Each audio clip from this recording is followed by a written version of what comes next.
The Upper Berth by F. Marion Crawford.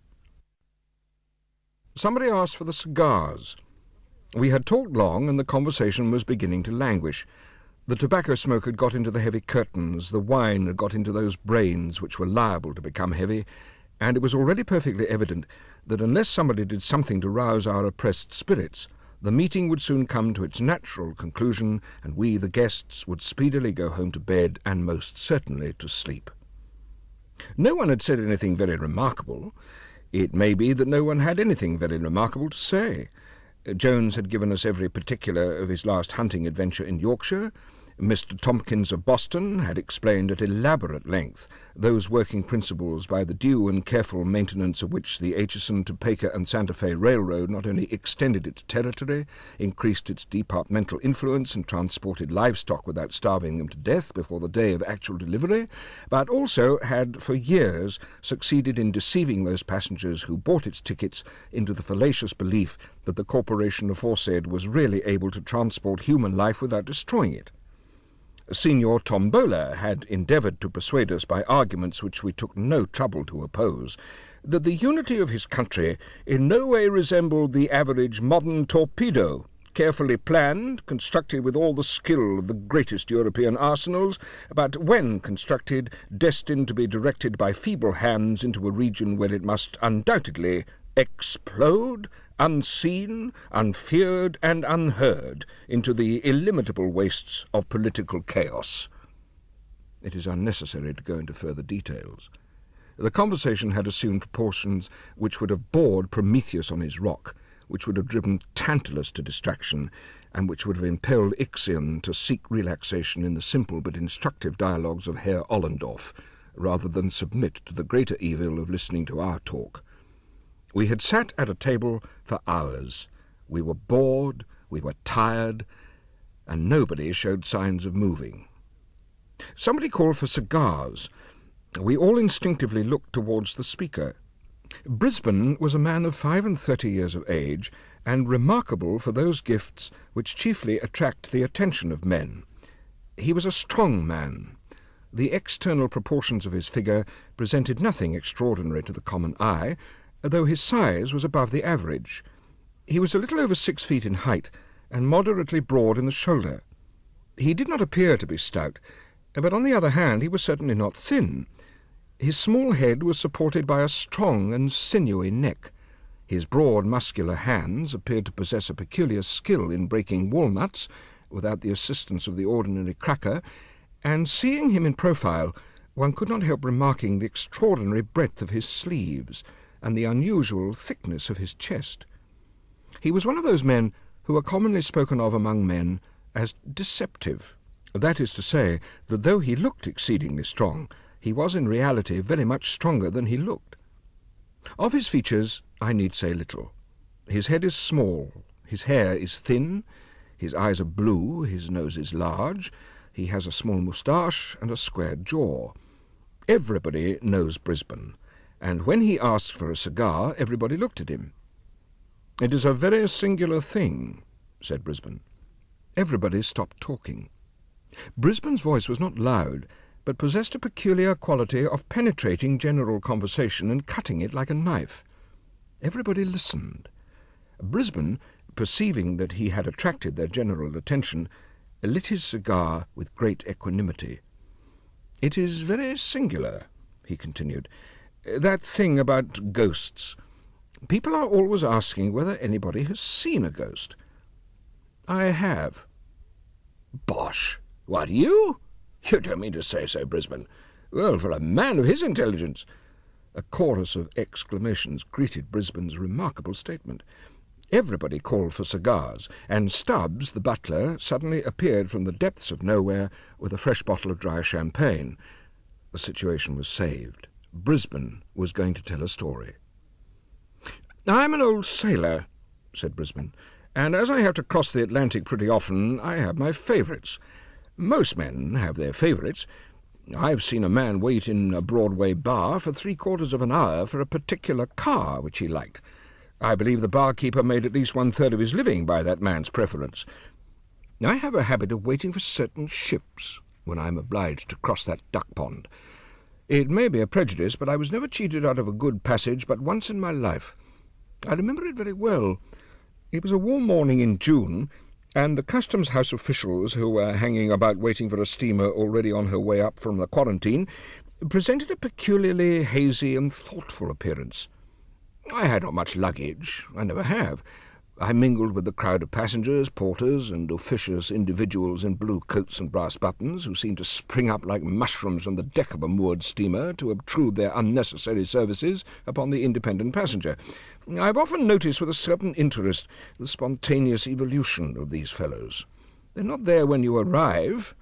5 minutes after the pilot has called "Go ahead," they, or at least their blue coats and brass buttons, have disappeared from deck and gangway as completely as though they had been consigned to that locker which tradition unanimously ascribes to David Jones. But at the moment of starting, they are there, clean-shaved, blue-coated, and ravenous for fees. I hastened on board. The Kamchatka was one of my favourite ships.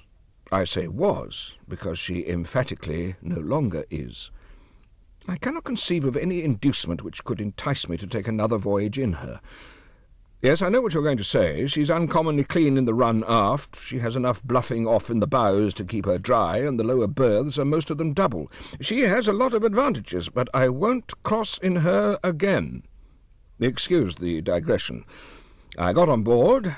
I hailed a steward, whose red nose and redder whiskers were equally familiar to me. 105, lower berth, said I, in the businesslike tone peculiar to men who think no more of crossing the Atlantic than taking a whisky cocktail at downtown Delmonico's. The steward took my portmanteau, greatcoat, and rug.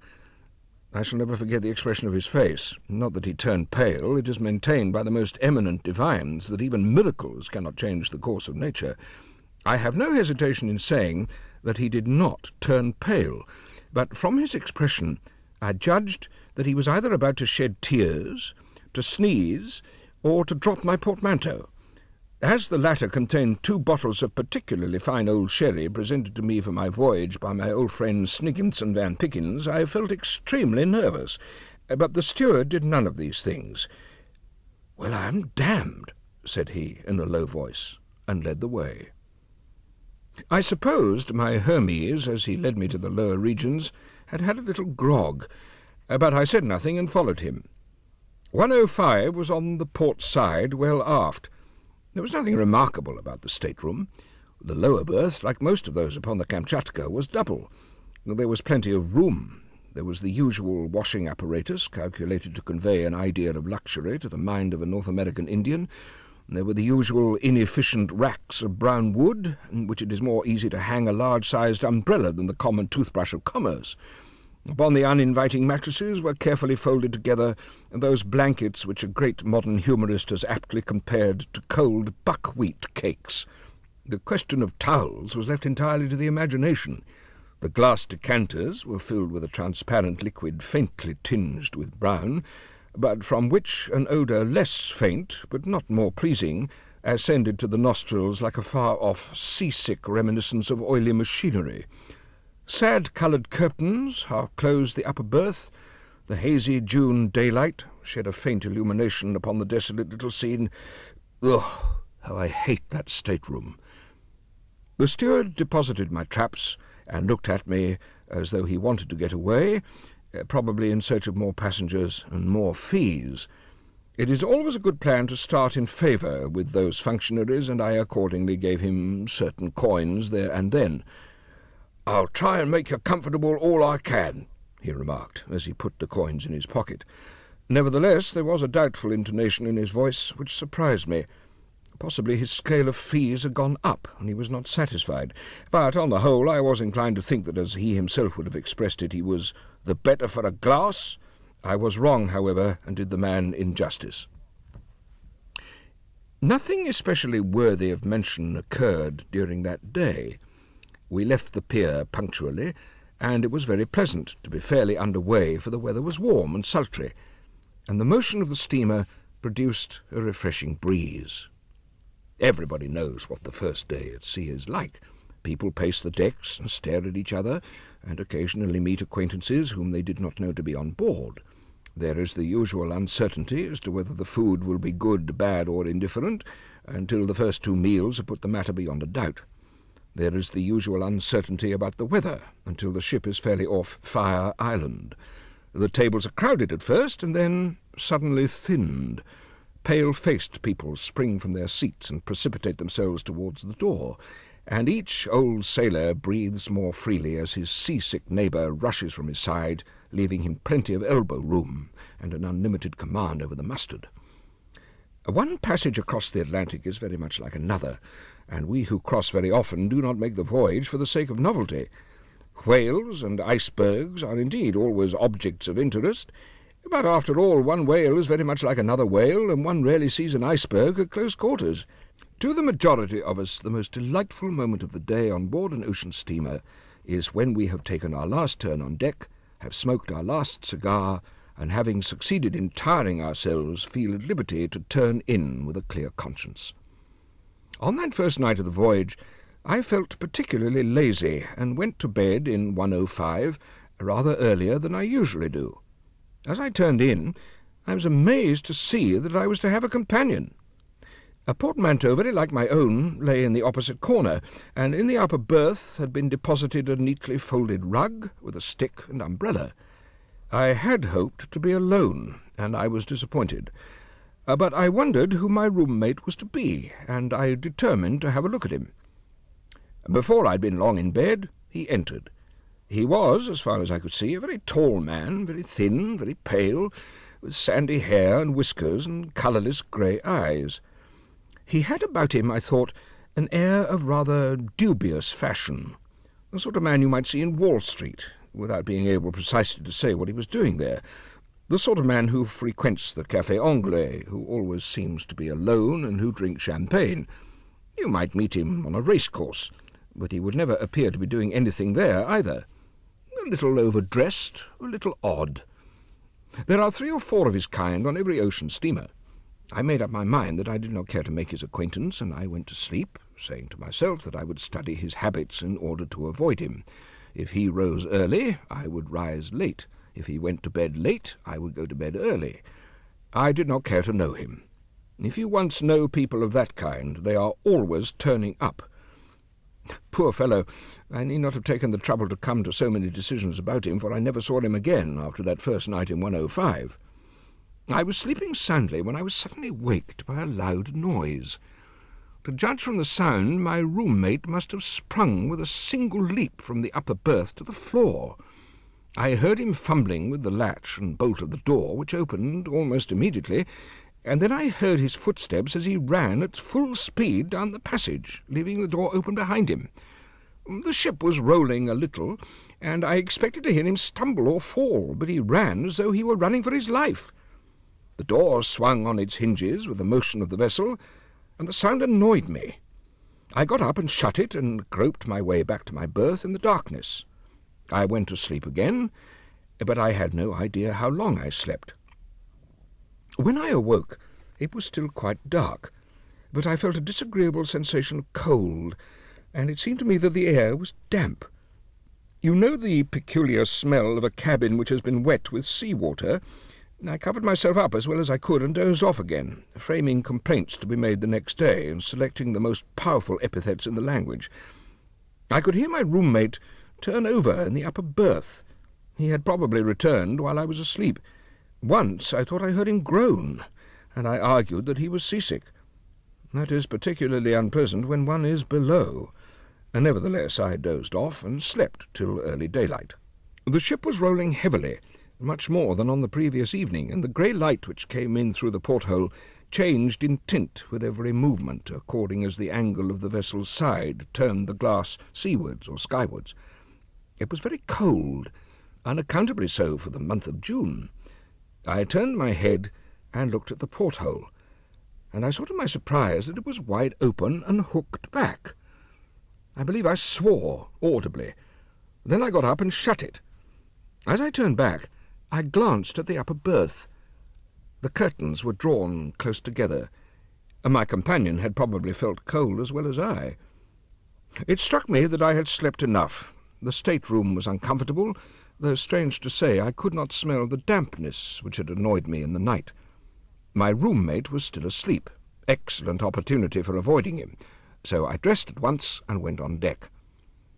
The day was warm and cloudy, with an oily smell on the water.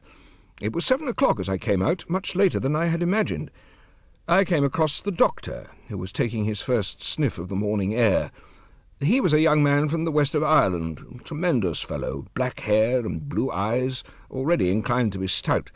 He had a happy-go-lucky, healthy look about him, which was rather attractive. "Fine morning," I remarked by way of introduction. "Well," said he, eyeing me with an air of ready interest, "it's a fine morning, it's not a fine morning. I don't think it's much of a morning."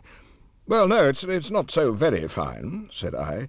"It's just what I call fugly weather," replied the doctor. "It was very cold last night, I thought," I remarked. However, when I looked about, I found that the porthole was wide open. I had not noticed it when I went to bed, and the state-room was damp too. "Damp?" said he. "Whereabouts are you?" 105. To my surprise, the doctor started visibly and stared at me. "What's the matter?" I asked. "Oh, nothing," he answered. "Only everybody has complained of that state-room for the last 3 trips. "I shall complain too," I said. "It has certainly not been properly aired. It is a shame." "I don't believe it can be helped," answered the doctor. "I believe there is something... Well, it's not my business to frighten passengers." "You need not be afraid of frightening me," I replied. "I can stand any amount of damp. If I should get a bad cold, I will come to you." I offered the doctor a cigar, which he took and examined very critically. "It is not so much the damp," he remarked. "However, I dare say you will get on very well." "Have you a room-mate?" "Yes, deuce of a fellow, who bolts out in the middle of the night and leaves the door open." Again the doctor glanced curiously at me, and then he lit the cigar and looked grave. "Did he come back?" he asked presently. "Yes, I was asleep, but I waked up and heard him moving, and then I felt cold and went to sleep again. This morning I found the porthole open." "Look here," said the doctor quietly. "I don't care much for this ship. I don't care a rap for her reputation, but I tell you what I will do. I have a good-sized place up here. I will share it with you, though I don't know you from Adam." I was very much surprised at the proposition. I could not imagine why he should take such a sudden interest in my welfare. However, his manner, as he spoke of the ship, was peculiar. "You are very good, Doctor," I said, "but really I believe even now the cabin could be aired or cleaned out or something. Why do you not care for the ship?" "We are not superstitious in our profession, sir," replied the doctor, "but the sea makes people so. I don't want to prejudice you, and I don't want to frighten you, but if you will take my advice, you will move in here. I would as soon see you overboard," he added earnestly, "as know that you or any other man was to sleep in 105. "Good gracious, why?" I asked. "Just because on the 3 last trips the people who have slept there actually have gone overboard," he answered gravely. The intelligence was startling and exceedingly unpleasant, I confess. I looked hard at the doctor to see whether he was making game of me, but he looked perfectly serious. I thanked him warmly for his offer, but told him I intended to be the exception to the rule by which everyone who slept in that particular state-room went overboard. He did not say much, but looked grave as ever, and hinted that before we got across I should probably reconsider his proposal. In the course of time we went to breakfast, at which only an inconsiderable number of passengers assembled. I noticed that 1 or 2 of the officers who breakfasted with us looked grave. After breakfast I went into my stateroom in order to get a book. The curtains of the upper berth were still closely drawn. Not a word was to be heard. My roommate was probably still asleep.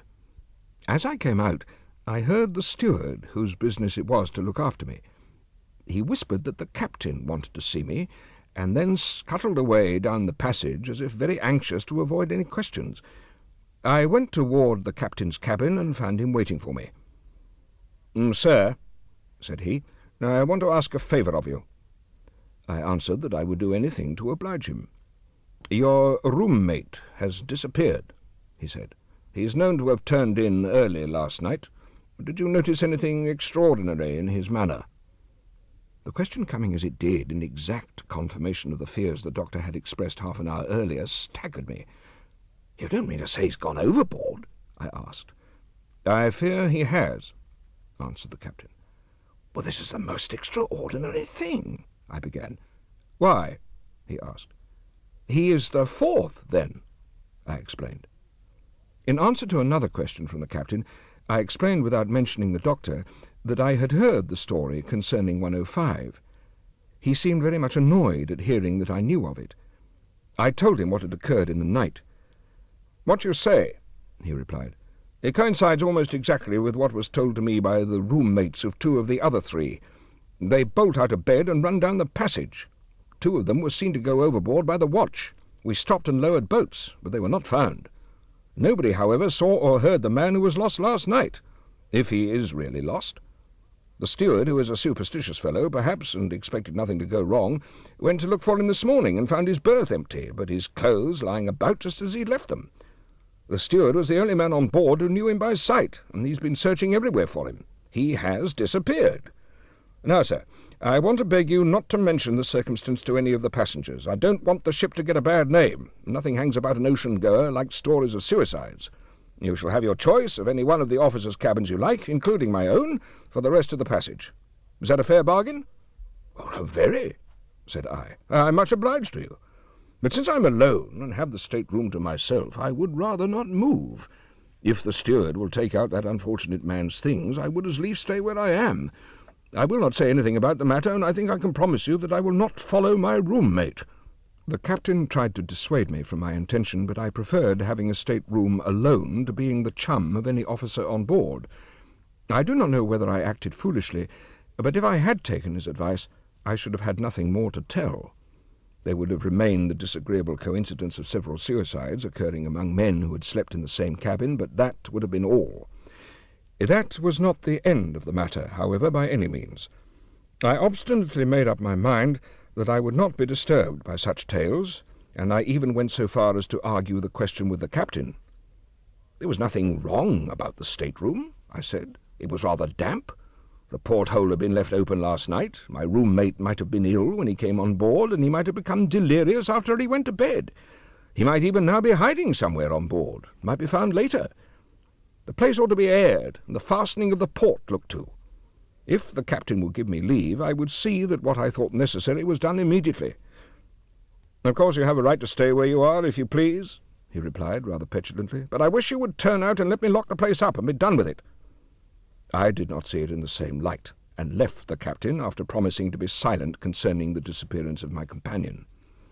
The latter had had no acquaintances on board and was not missed in the course of the day. Towards evening I met the doctor again, and he asked me whether I had changed my mind. I told him I had not. "Then you will, before long," he said, very gravely. We played whist in the evening, and I went to bed late. I will confess now that I felt a disagreeable sensation when I entered my state-room. I could not help thinking of the tall man I had seen on the previous night, who was now dead, drowned, tossing about in the long swell 200 or 300 miles astern. His face rose very distinctly before me as I undressed, and I even went so far as to draw back the curtains of the upper berth, as though to persuade myself that he was actually gone. I also bolted the door of the state-room. Suddenly I became aware that the porthole was open and fastened back. This was more than I could stand. I hastily drew on my dressing-gown and went in search of Robert, the steward of my passage. I was very angry, I remember, and when I found him I dragged him roughly to the door of 105 and pushed him towards the open porthole. "What the deuce do you mean, you scoundrel, by leaving that port open every night? Don't you know it is against the regulations? Don't you know that if the ship heeled and the water began to come in, 10 men could not shut it? I will report you to the captain, you blackguard, for endangering the ship." I was exceedingly wroth. The man trembled and turned pale, and then began to shut the round glass plate with the heavy brass fittings. "Why don't you answer me?" I said roughly. "If you please, sir," faltered Robert, "there's nobody on board as can keep this here port shut at night. You can try it yourself, sir. I ain't going to stop any longer on board of this vessel, sir. I ain't indeed. But if I was you, sir, I'd just clear out and go and sleep with a surgeon or something, I would. Look here, sir, is that fastened what you may call securely or not, sir? Now try it, sir. See if it will move a hinch. I tried the port and found it perfectly tight. Well, sir, continued Robert triumphantly, I wager my reputation as a hay-one steward that in half an hour it'll be open again. Fastened back too, sir. That's the awful thing. Fastened back. I examined the great screw and the looped nut that ran on it. If I find it open in the night, Robert, I will give you a sovereign. It is not possible. You may go. Sovereign, did you say, sir? Oh, very good, sir. Thank you, sir. Good night, sir. Pleasant repose, sir, and all manner of enchanting dreams, sir. Robert scuttled away, delighted at being released. Of course, I thought he was trying to account for his negligence by a silly story intended to frighten me, and I disbelieved him. The consequence was that he got his sovereign, and I spent a very peculiarly unpleasant night. I went to bed, and 5 minutes after I had rolled myself up in my blankets, the inexorable Robert extinguished the light that burned steadily behind the ground glass pane near the door. I lay quite still in the dark, trying to go to sleep, but I soon found that impossible. It had been some satisfaction to be angry with the steward, and the diversion had banished that unpleasant sensation I had at first experienced when I thought of the drowned man who had been my chum. But I was no longer sleepy, and I lay awake for some time, occasionally glancing at the porthole which I could just see from where I lay, and which in the darkness looked like a faintly luminous soup plate suspended in blackness. I believe I must have lain there for an hour, and as I remember, I was just dozing into sleep when I was roused by a draught of cold air, and by distinctly feeling the spray of the sea blown upon my face. I started to my feet, and not having allowed in the dark for the motion of the ship, I was instantly thrown violently across the state-room upon the couch, which was placed beneath the porthole. I recovered myself immediately, however, and climbed upon my knees. The porthole was again wide open and fastened back. Now, these things are facts. I was wide awake when I got up, and I should certainly have been waked by the fall had I still been dozing. Moreover, I bruised my elbows and knees badly, and the bruises were there on the following morning to testify to the fact, if I myself had doubted it. The porthole was wide open and fastened back, a thing so unaccountable that I remember very well feeling astonishment rather than fear when I discovered it. I at once closed the plate again, and screwed down the loop nut with all my strength. It was very dark in the state-room. I reflected that the port had certainly been opened within an hour after Robert had at first shut it in my presence, and I determined to watch it and see whether it would open again.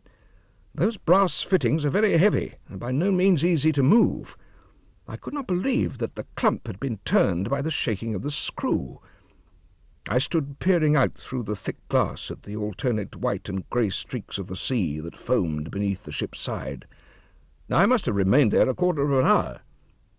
Suddenly, as I stood, I distinctly heard something moving behind me in one of the berths, and a moment afterwards, just as I turned instinctively to look, though I could of course see nothing in the darkness, I heard a very faint groan. I sprang across the stateroom and tore the curtains of the upper berth aside, thrusting in my hands to discover if there were anyone there. There was someone. I remember that the sensation as I put my hands forward was as though I were plunging them into the air of a damp cellar, and from behind the curtains came a gust of wind that smelled horribly of stagnant sea-water.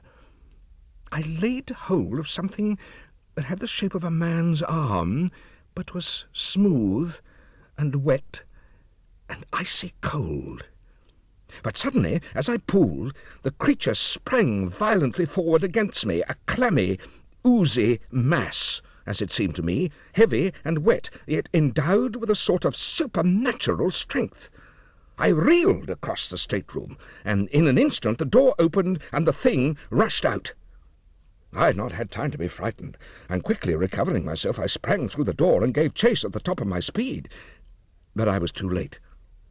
10 yards before me I could see, I'm sure I saw it, a dark shadow moving in the dimly lighted passage, quickly as the shadow of a fast horse thrown before a dog-cart by the lamp on a dark night. But in a moment it had disappeared, and I found myself holding on to the polished rail that ran along the bulkhead where the passage turned towards the companion. My hair stood on end, and the cold perspiration rolled down my face. I'm not ashamed of it in the least. I was very badly frightened. Still, I doubted my senses and pulled myself together. That was absurd, I thought. The Welsh rabbit I had eaten had disagreed with me. I'd been in a nightmare. I made my way back to my stateroom and entered it with an effort. The whole place smelled of stagnant seawater, as it had when I had waked on the previous evening. It required my utmost strength to go in and grope among my things for a box of wax lights. As I lighted a railway reading lantern, which I always carry in case I want to read after the lamps are out, I perceived that the porthole was again open, and a sort of creeping horror began to take possession of me, which I never felt before, nor wish to feel again. But I got a light and proceeded to examine the upper berth, expecting to find it drenched with seawater. But I was disappointed. The bed had been slept in, and the smell of the sea was strong, but the bedding was as dry as a bone. I fancied that Robert had not had the courage to make the bed after the accident of the previous night. It had all been a hideous dream. I drew the curtains back as far as I could, and examined the place very carefully. It was perfectly dry, but the porthole was open again. With a sort of dull bewilderment of horror, I closed it and screwed it down, and thrusting my heavy stick through the brass loop, wrenched it with all my might till the thick metal began to bend under the pressure. Then I hooked my reading lantern into the red velvet at the head of the couch, and sat down to recover my senses, if I could. I sat there all night, unable to think of rest, hardly able to think at all. But the porthole remained closed, and I did not believe it would now open again without the application of a considerable force. The morning dawned at last, and I dressed myself slowly, thinking over all that had happened in the night. It was a beautiful day, and I went on deck glad to get out into the early pure sunshine, and to smell the breeze from the blue water, so different from the noisome, stagnant odour of my stateroom. Instinctively, I turned aft towards the surgeon's cabin. There he stood, with a pipe in his mouth, taking his morning airing precisely as on the preceding day. "Good morning," said he quietly, but looking at me with evident curiosity. "Doctor, you were quite right," said I. "There is something wrong about that place." "I thought you would change your mind," he answered rather triumphantly. "You have had a bad night, eh? Shall I make you a pick-me-up? I have a capital recipe." "No thanks," I cried, "but I would like to tell you what happened." I then tried to explain as clearly as possible precisely what had occurred, not omitting to state that I had been scared as I had never been scared in my whole life before.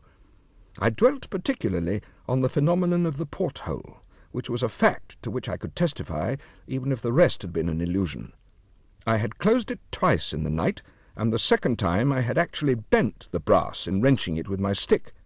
I believe I insisted a good deal on this point. "You seem to think I am likely to doubt the story," said the doctor, smiling at the detailed account of the state of the porthole. "I do not doubt it in the least. I renew my invitation to you. Bring your traps here, and take half my cabin." "Come and take half of mine for one night," I said. "Help me to get to the bottom of this thing." "You will get to the bottom of something else if you try," answered the doctor. "What?" I asked. "The bottom of the sea. I'm going to leave this ship. It is not canny." "Then you will not help me to find out?" "Not I," said the doctor quickly. "It is my business to keep my wits about me, not to go fiddling about with ghosts and things." "Do you really believe it is a ghost?" I inquired, rather contemptuously. But as I spoke, I remembered very well the horrible sensation of the supernatural which had got possession of me during the night. The doctor turned sharply on me. "Have you any reasonable explanation of these things to offer?" he asked. "No, you have not. Well, you say you will find an explanation. I see that you won't, sir, simply because there is not any." "But, my dear sir," I retorted, "do you, a man of science, mean to tell me that such things cannot be explained?"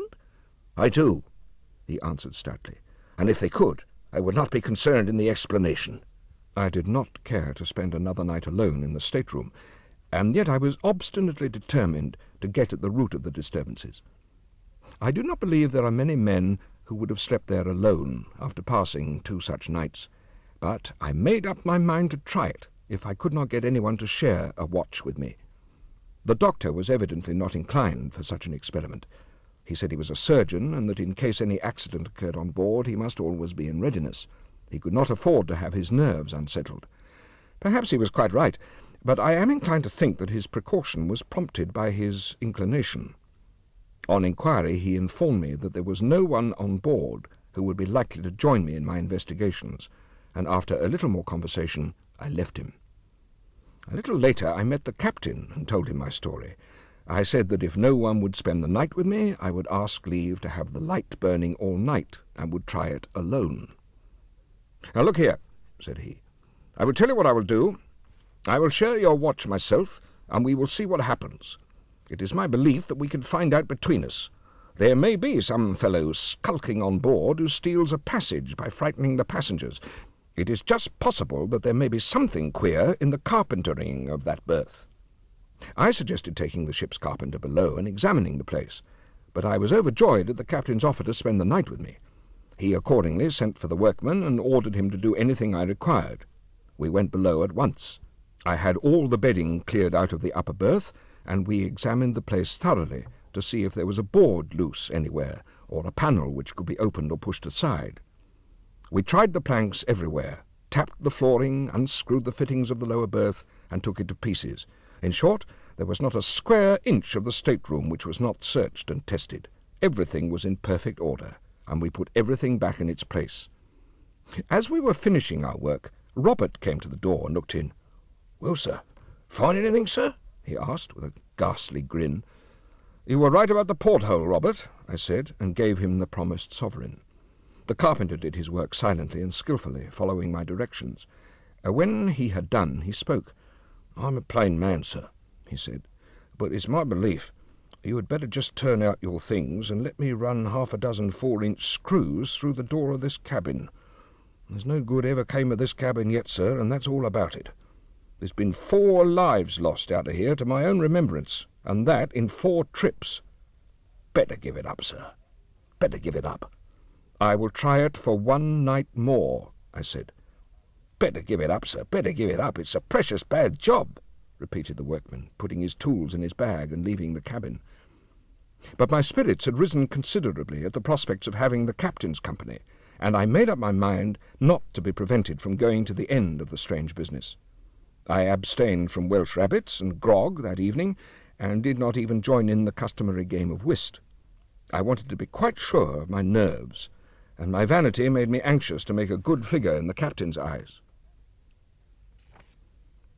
The captain was one of those splendidly tough and cheerful specimens of seafaring humanity whose combined courage, hardihood, and calmness in difficulty leads them naturally into high positions of trust.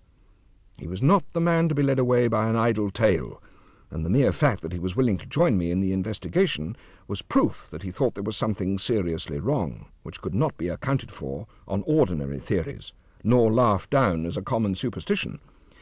To some extent, too, his reputation was at stake, as well as the reputation of the ship. It is no light thing to lose passengers overboard, and he knew it. About 10 o'clock that evening, as I was smoking a last cigar, he came up to me and drew me aside from the beat of the other passengers who were patrolling the deck in the warm darkness.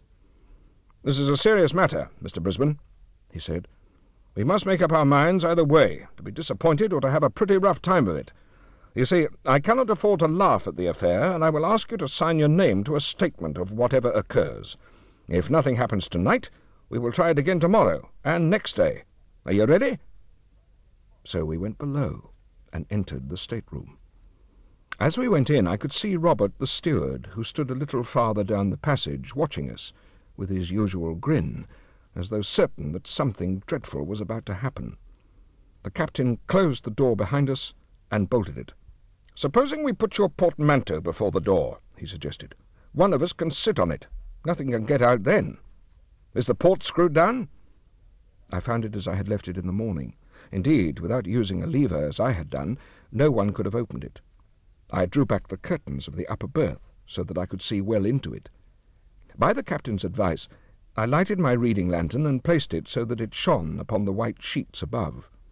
He insisted upon sitting on the portmanteau, declaring that he wished to be able to swear that he had sat before the door. Then he requested me to search the stateroom thoroughly, an operation very soon accomplished, as it consisted merely in looking beneath the lower berth and under the couch below the porthole. The spaces were quite empty. "It's impossible for any human being to get in," I said, "or for any human being to open the port." "Very good," said the captain calmly. "If we see anything now, it must be either imagination or something supernatural." I sat down on the edge of the lower berth.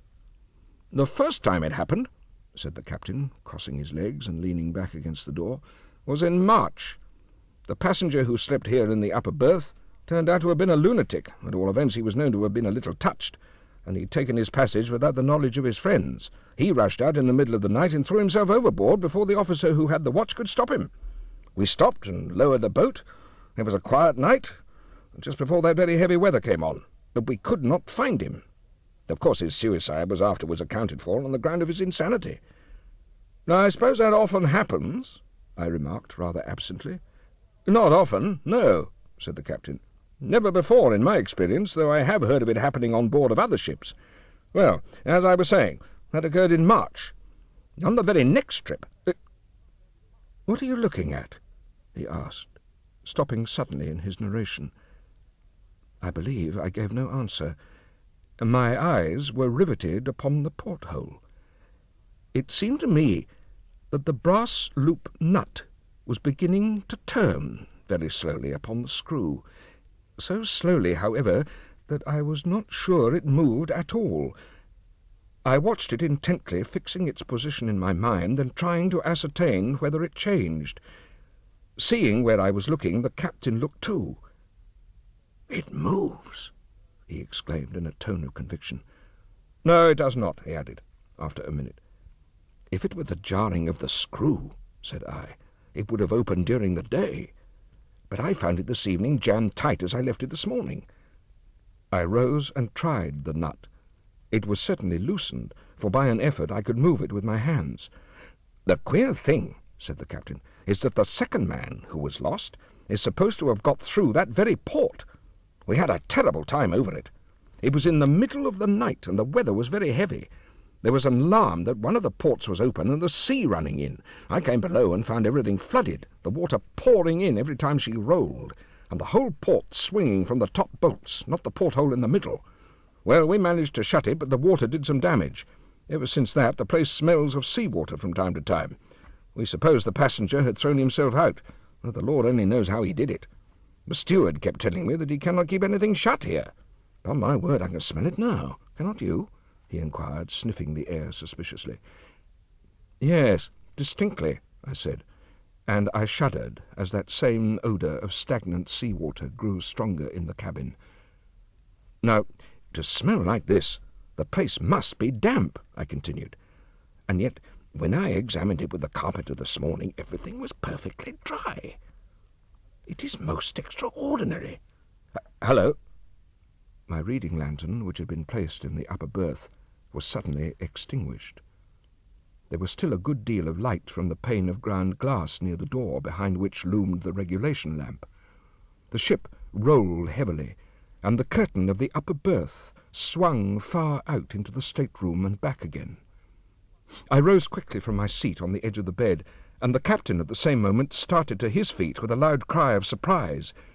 I had turned with the intention of taking down the lantern to examine it, when I heard his exclamation and immediately afterwards his call for help. I sprang towards him. He was wrestling with all his might with the brass loop of the port. It seemed to turn against his hands in spite of all his efforts. I caught up my cane, a heavy oak stick I always used to carry, and thrust it through the ring and bore on it with all my strength. But the strong wood snapped suddenly, and I fell upon the couch. When I rose again, the port was wide open, and the captain was standing with his back against the door, pale to the lips. "There's something in that berth," he cried, in a strange voice. his eyes almost starting from his head. "Hold the door while I look! It shall not escape us, whatever it is!" But instead of taking his place, I sprang upon the lower bed and seized something which lay in the upper berth. It was something ghostly, horrible beyond words, and it moved in my grip. It was like the body of a man, long drowned, and yet it moved, and had the strength of 10 men living. But I gripped it with all my might, the slippery, oozy, horrible thing. The dead white eyes seemed to stare at me out of the dusk. The putrid odour of rank sea-water was about it, and its shiny hair hung in foul, wet curls over its dead face. I wrestled with the dead thing. It thrust itself upon me and forced me back and nearly broke my arms. It wound its corpse's arms about my neck, the living death, and overpowered me, so that I, at last, cried aloud and fell and left my hold. As I fell, the thing sprang across me and seemed to throw itself upon the captain. When I last saw him on his feet, his face was white and his lips set. It seemed to me that he struck a violent blow at the dead being, and then he too fell forward upon his face with an inarticulate cry of horror. The thing paused an instant, seeming to hover over his prostrate body, and I could have screamed again for very fright, but I had no voice left. The thing vanished suddenly, and it seemed to my disturbed senses that it made its exit through the open port, though how that was possible, considering the smallness of the aperture, is more than anyone can tell. I lay a long time upon the floor, and the captain lay beside me. At last, I partially recovered my senses and moved, and instantly knew that my arm was broken, the small bone of the left forearm near the wrist. I got upon my feet somehow, and with my remaining hand I tried to raise the captain. He groaned and moved, and at last came to himself. He was not hurt, but he seemed badly stunned. "Well, do you want to hear any more?" "There is nothing more. That is the end of my story. The carpenter carried out his scheme of running 6 4-inch screws through the door of 105, and if ever you take a passage in the Kamchatka, you may ask for a berth in that stateroom. You will be told that it is engaged. Yes, it is engaged by that dead thing. I finished the trip in the surgeon's cabin. He doctored my broken arm and advised me not to fiddle about with ghosts and things any more.